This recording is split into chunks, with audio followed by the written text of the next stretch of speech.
Imagine having a career rap sheet filled with an All-NBA third-team selection, an NBA championship, a Defensive Player of the Year award, and an All-Star appearance, yet not being known for any of it. Acknowledge me, please. Hey! This is the story of a fateful November night for Ron Artest in Detroit that will forever go down in history as Malice at the Palace. The game at the Palace of Auburn Hills in suburban Detroit was a rematch of the previous season's Eastern Conference Finals and was expected to be competitive. After all, both teams were just a few months removed from a bitter fight to get to the NBA Finals. As a matter of fact, some would have argued that year that the Eastern Conference Finals was more competitive than the Finals itself. But as NBA fans know, this game was merely a November matchup in a league that honestly becomes much more competitive after Christmas.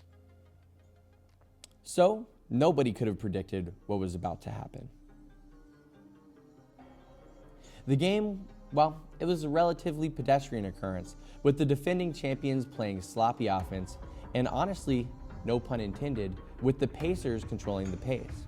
But with roughly 46 seconds left and Indiana ahead, 97-82, Ron Artest fouled a Detroit Pistons legend, Ben Wallace, who then shoved Artest, leading players and coaches from both teams to simply brawl out to the court.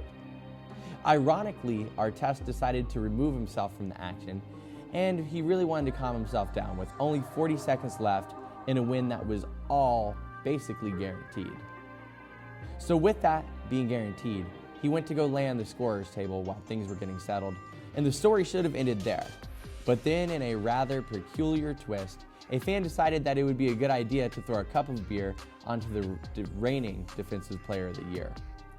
This probably wasn't the best decision for the fan, and I'm not sure about you, but I wouldn't want to fight Ron Artest. Not only because stadium beers were expensive, but because he awoke a rage from Ron Artest that very few have ever incurred. Ron Artest ran into the crowd, followed by his fellow Pacer, Stephen Jackson, and it just led to an absolute scene of complete chaos. This is a disgrace. Artest and the Pacers' Jermaine O'Neal decided to get angry and swung at two fans who rushed the court, and things got so out of control that the remaining 46 seconds were never played.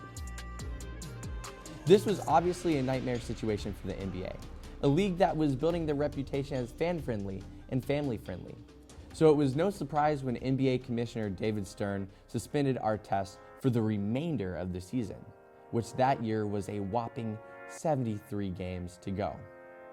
His teammate Jackson also served 30 games, and Ben Wallace, the Pistons legend, who was also a defensive player in his own right, received a 6-game suspension.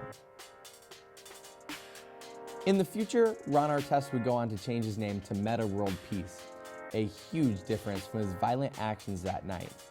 And in maybe the most bizarre twist of all, Artest wound up becoming friends with his antagonist, the man who actually threw that expensive cup of beer on him.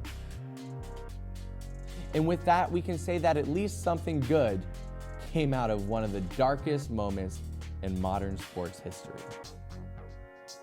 Thanks so much for watching this episode of Famous Feuds. Don't forget to subscribe and hit the like button if you enjoyed our videos. We've got new ones coming out all the time, and we encourage you to hit the bell to receive notifications on all the sports events that you love. See you guys.